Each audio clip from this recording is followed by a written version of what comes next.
Настойчивым мошенникам под видом сотрудников банков удалось обмануть жительницу Якутска. Пострадавшая рассказала, что ей позвонил неизвестный, который представился сотрудником службы безопасности одного из банков. Он обратился к ней по имени и отчеству и сообщил, что с ее банковского счета была обнаружена попытка снятия денег и взлома личного кабинета. Женщина не выполнила указания звонившего, так как подумала сначала, что это мошенники. Позже ей снова поступил звонок, где звонивший представился сотрудником уже другого банка и сообщил, что якобы зафиксирована попытка несанкционированного снятия денег с ее банковского счета. И чтобы это предотвратить, женщине необходимо сообщить коды, которые ей придут в СМС-сообщении. На этот раз аферисту удалось войти в доверие и выманить у женщины всю конфиденциальную информацию. Осознав, что попала на уловку мошенника, женщина обратилась с заявлением в полицию.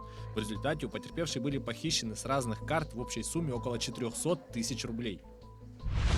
Нетрезвый водитель наехал на дорожный каток в Мегино-Кангаласском районе Якутии. Мужчина 1987 года рождения за рулем Toyota Nadia двигался в сторону села Майя на 23-м километре автодорога Амгаб 26 августа в половину третьего ночи. От столкновения с дорожным катком автомашина съехала с проезжей части на обочину. В результате ДТП двух девушек 2001 и 99 годов рождения госпитализировали в местную больницу со множественными ушибами и переломами. Мужчина не пострадал. Проведенное освидетельствование водителя показало результат 0,93 мг на литр алкоголя на литр выдыхаемого воздуха. Кроме того, выяснилось, что в текущем году он был привлечен за отказ от прохождения медицинского освидетельствования на состояние опьянения, говорится в сообщении ГИБДД. Отмечается, что на месте аварии были установлены предупреждающие дорожные знаки о проведении ремонтных работ.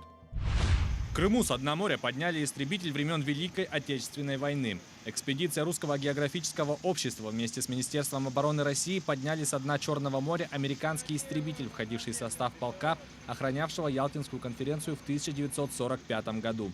На кадрах виден процесс подъема грузовым краном самолета из воды и его перемещения в автомобиль для дальнейшей транспортировки. Это не рядовая операция, потому что все-таки это извлечение техники, которая пролежала 75 лет под водой, и в этом есть свои тонкости. Основные сложности – это 2 метра грунта, гальки, песка над самолетом. Это основная сложность этой операции. Работало 5 водолазов посменно, по 2,5 часа 2 водолаза находились под водой. Им предстояло убрать со всей поверхности самолета около 2 метров наносов, потом пробить туннели под самолетом, завести туда специальные мягкие полотенца, чтобы бережно извлечь машину из ее могилы, в которой она находилась последние 75 лет. По сообщениям СМИ, истребитель был обнаружен недалеко от поселка Новофедоровка в Крыму еще в 2017 году. Аквалангист-любитель Алексей Казаринов сообщил поисковикам примерные координаты. Однако найти место крушения самолета не удавалось еще год.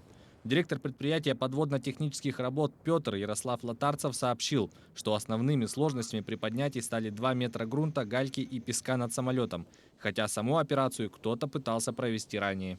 Участвовал в Керченской десантной операции в освобождении полуострова Крым.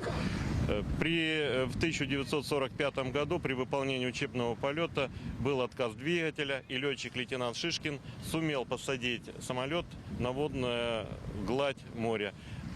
Благополучно добрался на спасательном плотике до берега. Всего было выпущено более 9,5 тысяч подобных американских истребителей, порядка 5 тысяч из которых были переданы в СССР по ленд-лизу.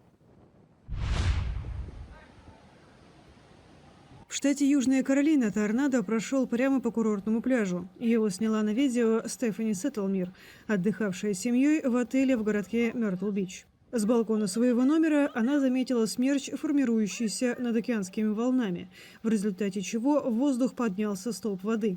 Затем он начал засасывать птиц, а когда вихрь подошел ближе, стало видно, как в его воронку затягивает пляжные зонтики, стулья и все прочие плохо закрепленные предметы. Торнадо обычно возникает в грозовом облаке, вместе с которым он и передвигается. Скорость ветра в зоне самого слабого смерча составляет десятки метров в секунду.